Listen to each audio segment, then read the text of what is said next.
এরপরে একটা অংশ থাকবে, হে যুবক, তুমি তোমার যৌবনকাল কোন কাজে ব্যয় করেছো, এরকম একটা প্রশ্ন থাকবে। আবার কাল কিয়ামতে আরশের নিচে যে ছায়া থাকবে, সেই ছায়াতলে একদল যুবক অবস্থান করবে। তার মানে কি বোঝা গেল? আমার জীবন, এই জীবনের মধ্যে যৌবনকালটা আরো বেশি গুরুত্বপূর্ণ, তাই না? আমার স্যার একটা সুন্দর কথা বলতেছিলেন আশরাফুল প্রাণী সম্পর্কে, মানব জগৎ। আসলে দেখেন, আশরাফুল মাখলুকাত আপনি আমি, মানুষ হলো সৃষ্টির শ্রেষ্ঠ জীব।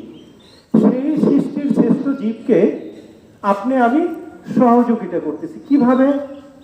ব্লাড দেওয়ার মাধ্যমে, রক্ত দান করার মাধ্যমে। কথাটা আসছে কিন্তু রক্ত দান করার মাধ্যমে। এখানে স্যাররা আছে, ওনারা কারক বিভক্তি অনেক ভালো জানে বুঝে। আমরা সায়েন্সের লোক, আমরা অত কিছু বুঝি না, এতটুকু বুঝি যে এটা দান করা হচ্ছে। কি দান করা হচ্ছে? রক্ত দান। কোন সময়?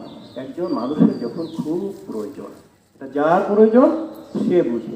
আমি একজন চক্ষু সার্জন, চক্ষু অপারেশন করি বিনা কাটায়। আমাদের এই গ্রামেরও কয়েকজনের আমি অপারেশন করে দিয়েছি। তো এখানে কোনো রক্তের কারবার নেই, কিন্তু কোনো এক সময় আমার হাতে, আমি সিজারিয়ান সেকশন করছিলাম, 18 ব্যাগ রক্তের প্রয়োজন হয়েছে।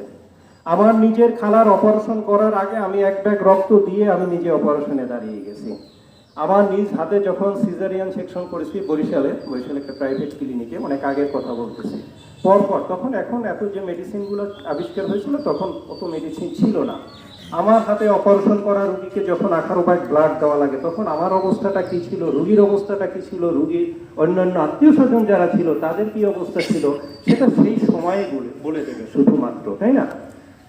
আসলে সময় সাপেক্ষে আমাদের তো আপনাদের কাছ থেকে অনেক কিছু আলোচনা শোনার খুবই আগ্রহ ছিল।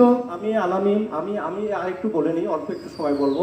আমি আমার স্নেহের ছোট ভাই আলামিন শিকদারকে আন্তরিকভাবে ধন্যবাদ এবং মোবারকবাদ জানাচ্ছি, কারণ এই ছেলেটি এত কষ্ট করে